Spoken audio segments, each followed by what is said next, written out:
Acte 3, scène 2, un chemin, entre Maître Bridhen.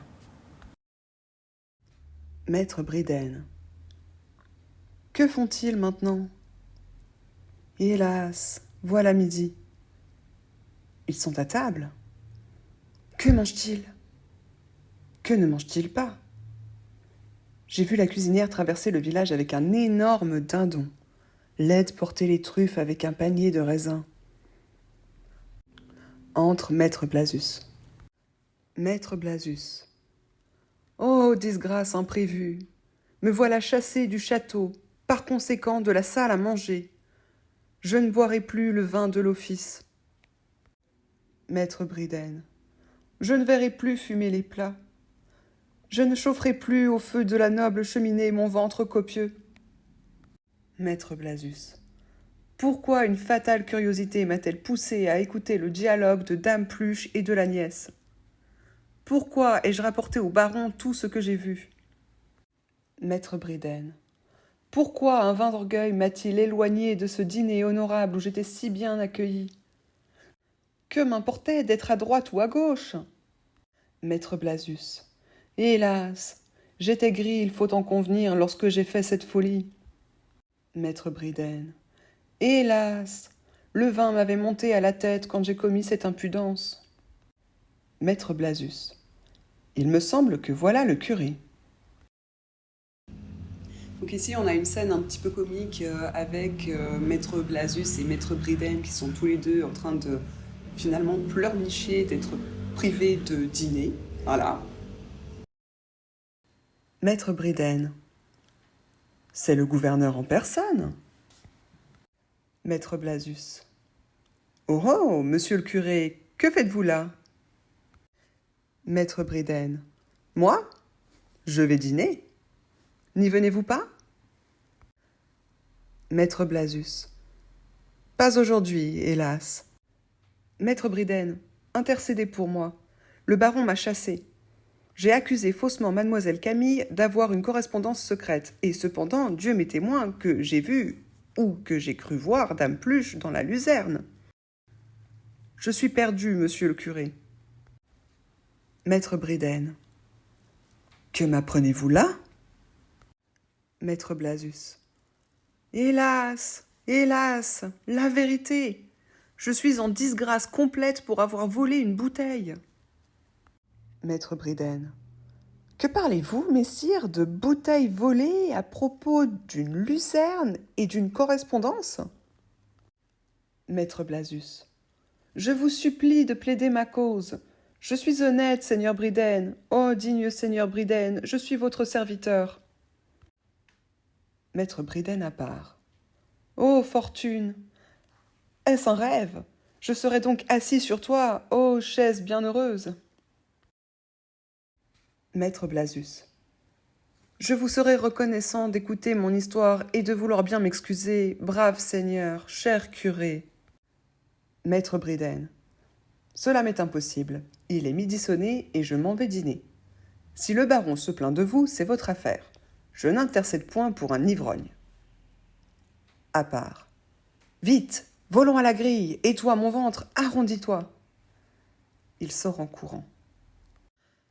Maître Blazus seul. Misérable Pluche, c'est toi qui payeras pour tous. Oui, c'est toi qui es la cause de ma ruine. Femme déhontée, ville entremetteuse, c'est à toi que je dois cette disgrâce.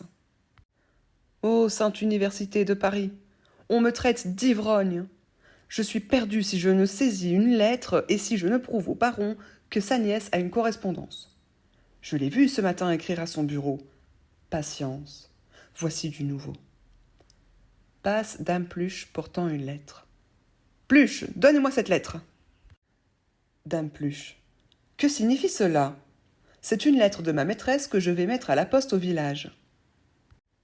Maître Blazus. Donnez-la-moi ou vous êtes morte. Dame Pluche. Moi, morte? Morte? Marie, Jésus, Vierge et martyre. Maître Blazus. Oui, morte, Pluche. Donnez-moi ce papier. Ils se battent. Entre Perdicant. Donc, il faut se rappeler quand même qu'il y a une différence entre Maître Briden et Maître Blasius. Maître Briden, lui, il est parti de son propre chef. Maître Blasius, il a été viré. Donc, Maître Blasius va demander à Maître Briden de l'aider à récupérer sa place. On se rappelle qu'ils ne peuvent pas se sentir les deux, hein. Ils ne s'aiment pas, ils se détestent. Donc, il va être très hypocrite, hein. Il va dire qu'il est son serviteur, etc., hein, lui cirer les pompes. Ça ne va pas marcher. Maître Briden, il va comprendre qu'il peut récupérer sa place. Non seulement il va refuser d'aider Maître Blasius, mais il va repartir récupérer sa place au château. Ensuite, on a Maître Blasius qui va être tout seul un petit moment, qui va s'enrager contre Dame Pluche, la considérant comme responsable de ses malheurs, au lieu de se remettre en question. Et Dame Pluche va passer avec une lettre. Donc là, il va penser que c'est la correspondance secrète de Camille, pour le gardien de dindon qui n'existe pas. Et donc il va attaquer cette pauvre Dame Pluche, pensant prendre la lettre et pouvoir ensuite aller la montrer au baron pour prouver qu'il avait raison. C'est indigne, hein. Il attaque vraiment Dame Pluche. Perdican. Qu'y a-t-il? Que faites-vous, Blasius? Pourquoi violenter cette femme? Dame Pluche. Rendez-moi la lettre. Il me l'a prise, Seigneur. Justice. Maître Blasius. C'est une entremetteuse, Seigneur. Cette lettre est un billet doux. Dame Pluche. C'est une lettre de Camille, Seigneur, de votre fiancé. Maître Blasius. C'est un billet doux à un gardeur de dindon. Dame Pluche. Tu en as menti, abbé. Apprends cela de moi. Perdican. Donnez-moi cette lettre, je ne comprends rien à votre dispute, mais en qualité de fiancé de Camille, je m'arroge le droit de la lire. Il lit. À la sœur Louise, au couvent de... À part. Quelle maudite curiosité me saisit malgré moi. Mon cœur bat avec force et je ne sais ce que j'éprouve. Retirez-vous, Dame Pluche. Vous êtes une digne femme, et Maître Blasius est un sot. Allez dîner. Je me charge de remettre cette lettre à la poste. Sortent Maître Blasius et Dame Pluche. Là, Perdican arrive, il les sépare et il s'empare de la lettre. Il voit que la lettre, elle est pour Louise, donc la sœur avec qui Camille partage sa cellule, donc chambre, hein, au couvent. Donc il dit à Dame Pluche qu'il va aller la poster, et puis on voit bien que c'est pas la correspondance secrète dont Maître Blasius parle. Voilà. Perdican seul. Que ce soit un crime d'ouvrir une lettre, je le sais trop bien pour le faire. Que peut dire Camille à cette sœur? Suis-je donc amoureux? Quel empire a donc pris sur moi cette singulière fille pour que les 3 mots écrits sur cette adresse me fassent trembler la main? Cela est singulier. Blasius, en se débattant avec la Dame Pluche, a fait sauter le cachet. Est-ce un crime de rompre le pli? Bon, je n'y changerai rien. Il ouvre la lettre et lit.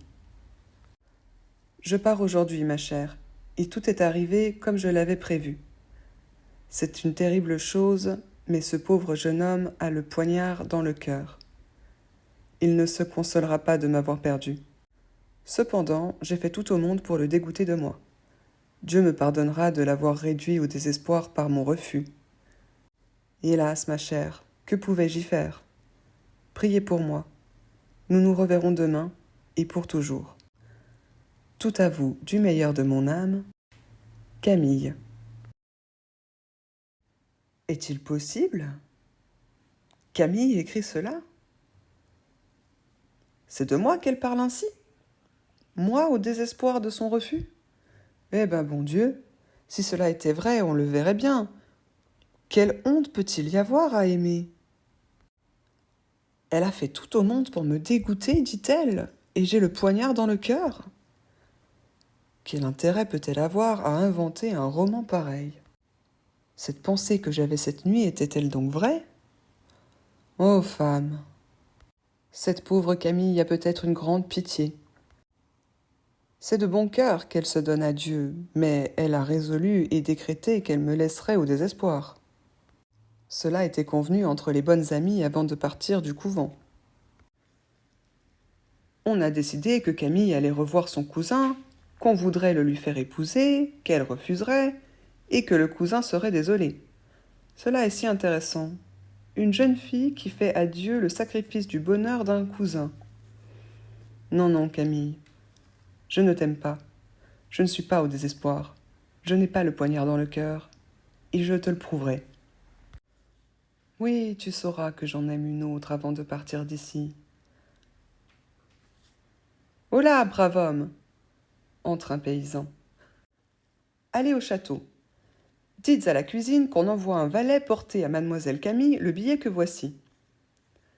Il écrit. Donc là, Perdiccand, il est tout seul avec la lettre, il hésite un petit peu, et puis il finit par la lire. Et il va être profondément vexé et blessé dans son orgueil, parce que dans cette lettre, Camille se vante de l'avoir fait tomber amoureux d'elle, et puis de le laisser désespéré, avec un cœur brisé. Il va en quelque sorte comprendre que c'était prévu dès le départ, décider de se venger, donc il va faire porter un billet à Camille. On va voir après ce qui se passe. Le paysan. Oui, monseigneur. Il sort. Perdiccand. Maintenant, à l'autre. Ah, je suis au désespoir. Hola, Rosette! Rosette! Il frappe à une porte. Rosette ouvrant. C'est vous, monseigneur? Entrez, ma mère y est. Perdiccand. Mets ton plus beau bonnet, Rosette, et viens avec moi. Rosette. Où donc? Perdiccand. Je te le dirai. Demande la permission à ta mère, mais dépêche-toi. Rosette. Oui, monseigneur. Elle entre dans la maison. Perdiccand. J'ai demandé un nouveau rendez-vous à Camille et je suis sûre qu'elle y viendra. Mais par le ciel, elle n'y trouvera pas ce qu'elle compte y trouver. Je veux faire la cour à Rosette devant Camille elle-même. Donc Perdiccand, il continue d'accomplir sa vengeance, il va chercher Rosette, il lui dit qu'il l'emmène quelque part, et pendant que Rosette va chercher son bonnet chez elle, il parle tout seul, et on comprend qu'en fait, il a fait envoyer un mot à Camille pour qu'elle vienne à l'endroit où il compte emmener Rosette, pour qu'elle le voie avec Rosette en train de lui faire la cour, donc de la draguer, tout simplement.